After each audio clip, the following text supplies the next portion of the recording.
आपने जन्नात का नाम सुना होगा, लेकिन इफरीत ये एक ऐसा जिन था जिसे कुरान ने खुद जिक्र किया।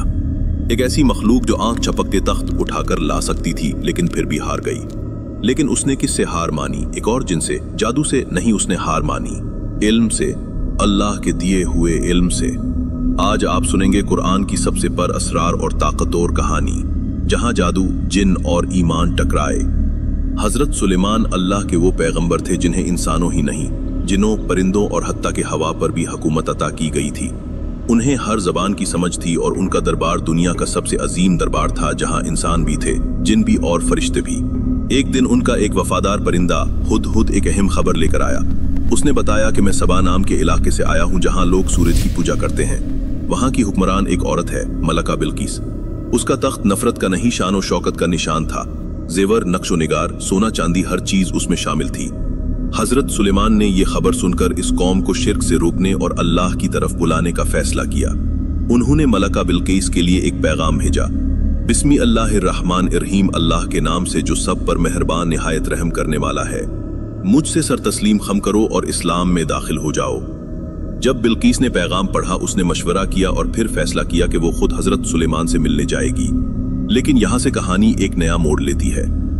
हजरत सुलेमान ने फरमाया, कौन है जो मलका का तख्त मेरे पास ले आए, इससे पहले कि वो लोग तस्लीम करके मेरे पास आए। तब उनके दरबार में एक ताकतवर जिन सामने आया, इफरीत ने कहा, मैं वो तख्त आपके पास ला सकता हूं, इससे पहले कि आप अपनी जगह से उठें। मैं कुव्वत वाला भी हूं और अमानतदार भी। ये सिर्फ एक दावा नहीं था, ये इफरीत का फख्र था। कुरान ने उसका नाम लिया, जिससे पता चलता है कि वो जिन्नात के अशराफिया में से था। उसके पास ऐसी कुव्वत थी कि हजारों किलोमीटर दूर से एक तख्त उठाकर ला सकता था, बगैर कुछ तोड़ फोड़ के, सिर्फ अपनी ताकत से। लेकिन फिर उस दावे के फौरन बाद एक और शख्स ने आगे बढ़कर कहा, मैं उसे आपके पास ला सकता हूं, आंख झपकने से पहले। ये शख्स कौन था? कुरान के अल्फाज में, कौल लजी इंदहिल मिनल किताब, वो शख्स जिसके पास अल्लाह का किताबी इल्म था।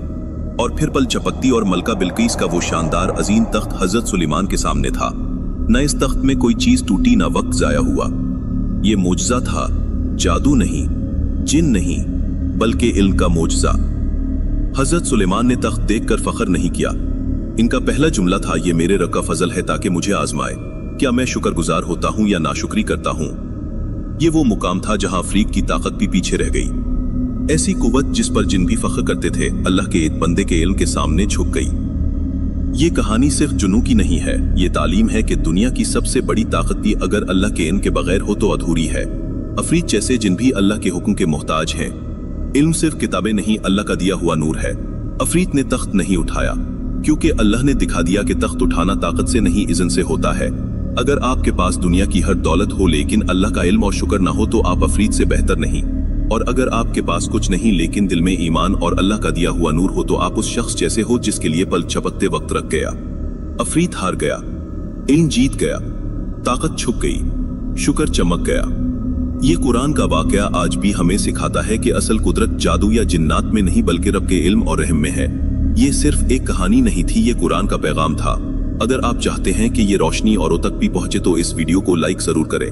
इल्म और हिदायत का सफर सिर्फ आप तक महदूद न रहे, उसे शेयर करें। और अगर आप चाहते हैं कि हर रूहानी मंजर आप तक बर वक्त पहुंचे तो चैनल को सब्सक्राइब जरूर करें, क्योंकि यहाँ हर कहानी एक सबक बनकर दिल तक उतरती है।